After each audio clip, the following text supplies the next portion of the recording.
This is Karu and जो लोग RICE के लिए प्रिपेयर कर रहे हैं, I have some question from teaching aptitude for them and my main motto is just to help.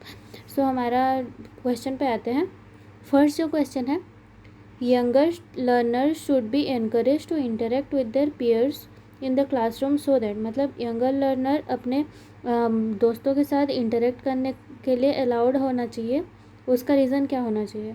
First जो है, can complete the course very quickly, they can learn social skills while reading. Third जो है, teachers can control classroom better. Fourth, they can learn answers to question from each other. हमारा मतलब एक ही positive दिख रहा है, जो कि सोशल स्किल डेवलप करने के लिए, मतलब पढ़ते पढ़ते सोशल स्किल भी वो लोग डेवलप कर सकते हैं अगर एक दूसरे के साथ बातचीत किए तो हमारा सेकेंड ऑप्शन करेक्ट हो जाएगा। ये कोर्स कंप्लीट करना, क्लासरूम मतलब कंट्रोल होना या फिर आंसर देना, ये सब तो अप्रोप्रिएट नहीं हो सकता ना, क्योंकि मतलब हमारा कोर्स कंप्लीट होना बस वही सब हमारा स्कूल का एक्टिविटीज़ नहीं होता। तो हमारा सेकेंड ऑप्शन करेक्ट हो जाएगा।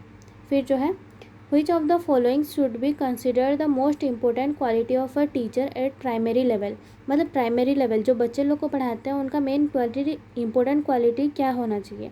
eagerness to teach, patience and tolerance, proficiency in teaching and method and subject knowledge, proficiency in teaching in high standard language।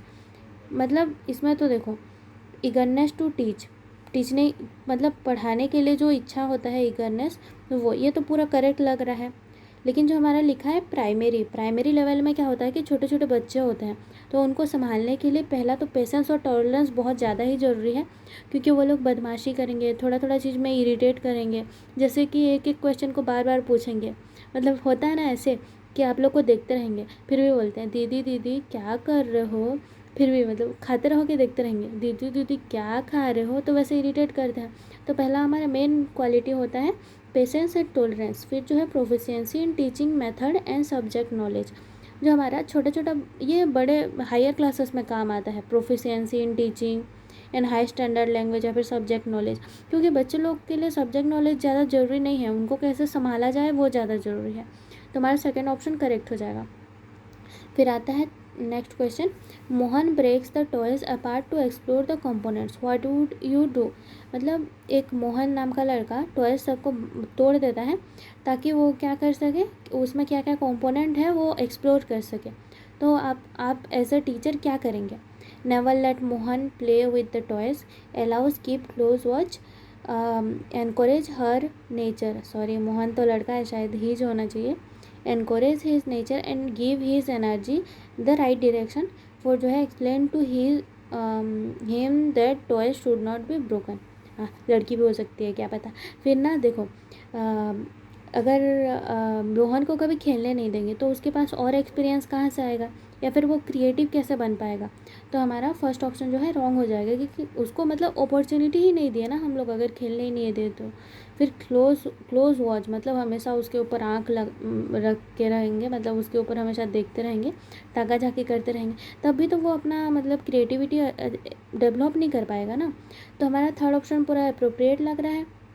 मतलब उसका नेचर को हम लोग एनकरेज करेंगे, क्योंकि वो एक्सप्लोर करना चाहता है, उसका क्रिएटिविटी है, क्रिएटिव माइंड है, और उसका एनर्जी को राइट डायरेक्शन देने का ट्राई करेंगे। मे भी वो बड़ा हो जाए तो सुधर जाए किसी दूसरा वे में, कभी एरोप्लेन बना के दिखाए। तो हमारा थर्ड ऑप्शन करेक्ट हो जाएगा। फिर आता है next question, principles of child development helps the teacher to understand. मतलब जो चाइल्ड डेवलपमेंट का प्रिंसिपल है वो टीचर को क्या समझाने में हेल्प करता है, ये वाला क्वेश्चन भी बार बार आ रहा है। पहला जो है, to identify the social status of the learner, to identify the economic background of the learner, to justify why the learner should be taught, to teach learners effectively according to their different learning styles. देखो पहला जो है social economy, क्या वो सब जानने के लिए हम लोग को चाइल्ड डेवलपमेंट पढ़ते हैं क्या? वो जैसे सोशल बैकग्राउंड से बिलोंग करते हैं, अगर अच्छा हो या फिर बुरा हो, जैसे भी बिलोंग करते हैं, उनको हम लोग को कैसे अच्छा मतलब अच्छा डायरेक्शन देना है, या फिर कैसे उनको अच्छा सिखाना, अच्छा चीज़ सिखाना है, वो हम लोग को ध्यान देना है। तो पहला और सेकंड भी रॉन्ग हो गया। थर्ड जो है, to justify why learner should be taught, मतलब वो जस्टिफाई करने के लिए तो चाइल्ड डेवलपमेंट का प्रिंसिपल नहीं पढ़ते हैं ना। देखो सब लोग का एबिलिटी अलग अलग होता है, और अलग अलग एबिलिटी को हम लोग कैसे पूरा एकत्रित करके मतलब इंटीग्रेट करके कैसे उन लोग को अच्छा से पढ़ा सकें, वो हम लोग को ध्यान देना है। तो हमारा फोर्थ ऑप्शन पूरा अप्रोप्रिएट है। To teach learner effectively according to different learning styles, मतलब कोई डिसेबल है, कोई नॉर्मल है, कोई मेंटली रिटार्डेड है, तो सबको इंक्लूसिवली इंटीग्रेटेडली कैसे अच्छा से पढ़ाएं वो हम लोग को ध्यान देना है। तुम्हारा फोर्थ ऑप्शन करेक्ट हो जाएगा। फिर आता है what are the qualities of a good leader. एक गुड लीडर का मतलब क्वालिटीज़ क्या होता है? A sense of goal, attractive personality, able to motive people to work together for a single cause. Fourth all of the above. Sense of goal, attractive personality, ये सब है सही है, तो all of the above correct हो जाएगा। ये जो अट्रैक्टिव पर्सनैलिटी है उसका मतलब क्या है? हम लोग कभी अगर टीचर बने तो हमारा ये भी जरूरी होता है कि हमारा ड्रेस कोड क्या है, मतलब फॉर्मल है, हम मतलब इसमें भी बहुत ध्यान दिया जाता है, तो इसको भी मार्क किए रखें, तो हमारा all of the above correct हो जाएगा।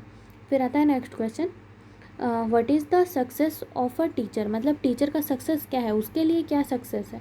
If any of a student achieve great achievement, good qualities of his personality, good qualities of his teaching, his good character.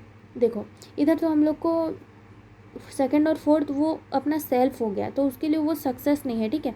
मतलब as a teacher, as a human being अच्छा personality होना, good character होना, ये हमारे लिए success है। लेकिन as a teacher, teacher के नज़रिया से देखें तो क्या सक्सेस है जानना है, तो हमारा हम लोग को थर्ड और फर्स्ट वाला लग रहा है, ठीक है। लेकिन इसमें से अगर मोस्ट अप्रोप्रिएट ढूंढे तो देखो good quality of his teaching जो है वो मतलब उसका सक्सेस नहीं है। वो गुड क्वालिटी ऑफ टीचिंग उसके पास है ऑलरेडी, लेकिन उसको मतलब प्रूव करने के लिए क्या है, ये जो स्टूडेंट लोग का ग्रेट अचीवमेंट है वो है, वो उसका सक्सेस है। मतलब ये क्वालिटी ऑफ हिज टीचिंग अगर प्रोसेस है तो ये हमारा रिजल्ट है फर्स्ट ऑप्शन, तो हमारा फर्स्ट ऑप्शन करेक्ट हो जाएगा। फिर आता है next one, if you are teaching a subject in class, what will you do if a student asks question out of the subject. अगर तुम एक मतलब सब्जेक्ट पढ़ा रहे हो क्लास में, और अगर एक बच्चा पूछे कुछ बाहर का क्वेश्चन पूछा आउट ऑफ द टॉपिक, तो तुम क्या करोगे? You will allow him to ask question off topic, you will not allow him to ask question off topic, you will consider it indiscipline and punish him, you will answer the question after the class. पूरा directly दिख रहा है कि हमारा fourth question होगा, और ये question बार बार आ रहा है, तो ये इंपॉर्टेंट है। और अगर ऐसा है कि मतलब देखो सब्जेक्ट का बाहर है, उसको अलाउ कर देंगे, तो हमारा जो सब्जेक्ट कोर्स का है वो उसमें तो डिस्टर्बेंस होगा, या फिर मे भी दूसरा कोई बच्चा उसको जानने का इच्छा नहीं होगा, तो दूसरों को डिस्टर्बेंस होगा, पढ़ाई में भी डिस्टर्बेंस होगा। तो हम लोग क्या करेंगे, उसको अपॉर्चुनिटी देंगे, ऐसा नहीं है कि नहीं देंगे, तो क्लास के बाद उसको क्वेश्चन पूछने बोलेंगे, तो हमारा फोर्थ ऑप्शन करेक्ट है। और अगर हम पहले से ही उसको मना कर दिए, अलाउ ही नहीं किए, तो हम लोग तो उसको उड़ान को एक दबाव दे रहे हैं ना, तो वो ऑप्शन नहीं होगा। सेकेंड और थर्ड तो बिल्कुल भी नहीं होगा। हमारा फोर्थ ऑप्शन मोस्ट अप्रोप्रिएट में मतलब करेक्ट है पूरा। फिर आता है next one, how can a teacher encourage student, मतलब एक टीचर स्टूडेंट को कैसे एनकरेज कर सकता है? By giving appropriate awards, by giving proper guidance, by giving examples from your statement in the class. मतलब देखो क्लास मतलब वो कैसे एनकरेज कर सकता है? बाय गिविंग प्रॉपर गाइडेंस, अगर उसको अच्छा गाइडेंस दे रहा है, टीचर का काम क्या है? पढ़ाई को फैसिलिटेट करना, मतलब उसको अगर अच्छा गाइडेंस दे तो अच्छा मोटिवेट कर रहा है, एनकरेज कर रहा है, तो हमारा सेकेंड ऑप्शन करेक्ट हो जाएगा। फिर आता है next one, to raise the level of education it is important to, मतलब एजुकेशन का लेवल हाई करने के लिए क्या इंपॉर्टेंट है? Evaluate the student continuously, give high salary to teachers, modify the curriculum, build the good buildings of the school. देखो पहले मतलब हमारा कंपलसरी सिचुएशन क्या है? एक टॉयलेट मतलब different boys and girls toilet होना चाहिए, और हमारा दो एटलीस्ट 2 क्लासरूम, एक जो कि है लाइब्रेरी या फिर कुछ और, या फिर एक क्लासरूम, और एक क्लासरूम में मिनिमम 60 या फिर 40 बच्चा रहना चाहिए। तो हमारा गुड बिल्डिंग्स जो है वो इम्पोर्टेंट नहीं है, ठीक है। हमारा बेसिक बिल्डिंग में भी हम लोग अच्छा से पढ़ा सकते हैं, नो प्रॉब्लम। फिर आता है हमारा एवेलुएट द स्टूडेंट कंटिन्यूसली। देखो कंटिन्यूसली स्टूडेंट लोग को एवेलुएट करना ना वो टीचर लोग का काम है। मतलब लेवल ऑफ एजुकेशन बढ़ाने के लिए हम लोग को क्या करना पड़ेगा? पहला तो है मॉडिफाई द करिकुलम, तो मतलब अगर हम करिकुलम को ही मॉडिफाई किए, उसको बेहतर बनाए, तो पूरा सिस्टम ही चेंज हो जाएगा। तो हमारा मोस्ट अप्रोप्रिएट जो है वो फोर्थ ऑप्शन है। फिर आता है 34th, मतलब next question, what is important for a teacher, मतलब टीचर के लिए मोस्ट इम्पोर्टेंट क्या है? Maintain discipline in the class, B punctual in the class, solve the problems of student, he should be a good speaker.